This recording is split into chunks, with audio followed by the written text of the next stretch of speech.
Welcome back. In this exercise, we're going to look at animation in Edge. Now, we're going to use Programmer Art here just to sort of get familiar with the techniques and get familiar with using keyframes in the timeline. So to get yourself started, open up a brand new Edge document and set the stage property to 800 wide by 600 pixels high. And you're going to have this big white area here. Now select the rectangle tool and just draw a rectangle.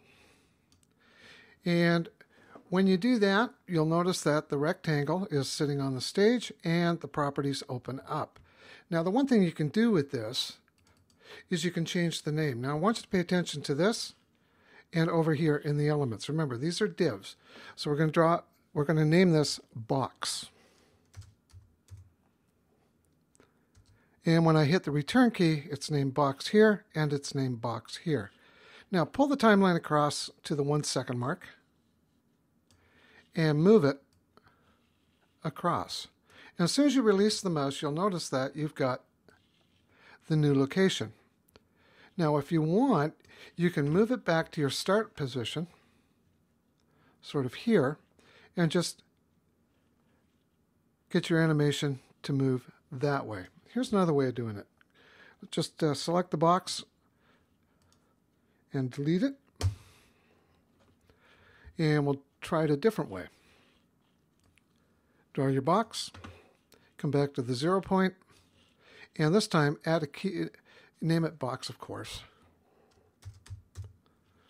And this time just add a keyframe for location, and you can see there are the two rectangle or the two diamonds right there. Come on out to the 1 second mark. So just grab the playhead and come across to the 1 second mark and pull the box over. And you can see that you now have a strip. Now this strip at the top here is the property strip, so all the properties of the box are located in this strip and the individual properties are shown here.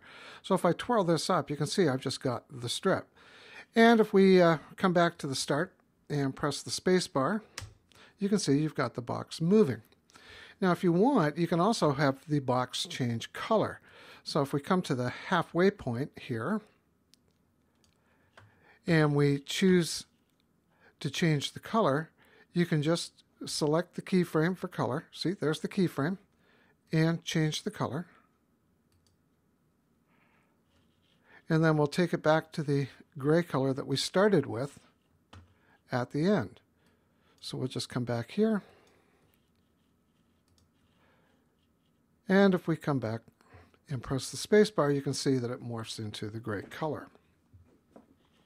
Now, what I want you to do is draw another box. You can use the rounded rectangle. And we're going to name this one Circle.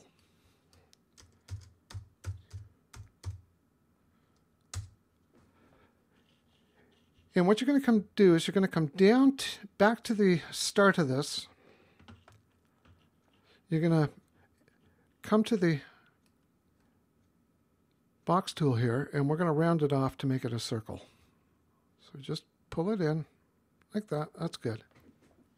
And you can see that as the box moves and changes color, the circle is there. Now, one of the things you can't do in this application is move the circle under the box. You just simply can't do it. A lot of people have said, well, gee, that's a bit hard to do. Well, actually, it's not. If you come up to the Modify menu and send backwards, you can see that it is now moved to the back. So you can use the keyboard command, send backward, which is Command square bracket, or bring to the front, Command Shift square bracket, or you guys on PC, Control Shift. And you can move things to the front or to the back. So I'm going to just bring this circle forward. Okay, so now what we're going to do is we're going to take the circle, I'm going to select it, and we're going to now have it animate, but we're going to have it animate later on. So we're just going to move it here to the half second mark or the quarter second mark. And you see this little thing here, this is called the mark. Now if you select it and press Command or Control K, you can see that it lights up. Now what you've done is you've dropped a mark. Think of it almost like a marker in After Effects or Flash, which indicates where something changes. Now let's pull the playhead out to about the 3/4 second mark, and you can see the circle is selected and nothing has changed. Well, if we send it along on its location, we'll send it on the y-axis. We'll just move it down. You can see that it's got its own animation here. So you can use the mark for very specific bits and pieces. So if we come back to the start and press the space key, you see that that drops. Now another thing that you can do here is if we go to the, we select this keyframe, and you can do that. You can select keyframes. We'll bring the playhead here, select the object, and you can use the keyboard to move objects down. So if I use the down key, you can see that I can move it in 1 pixel increments. And what I'm going to do is I'm just going to have this thing drop to the bottom. Just like that. And now when I come back and press the space bar, you can see that it bounces. Well, it doesn't bounce, it just drops. Well, let's give it a bounce.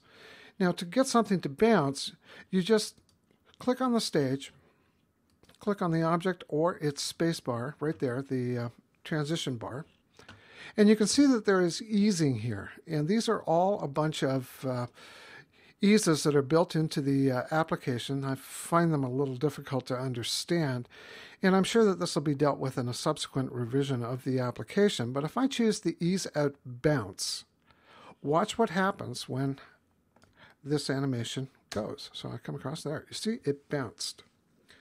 So there you go. There's how you can use keyframes to add animation, how you can use the mark to add animation, how you can use easing in your animation.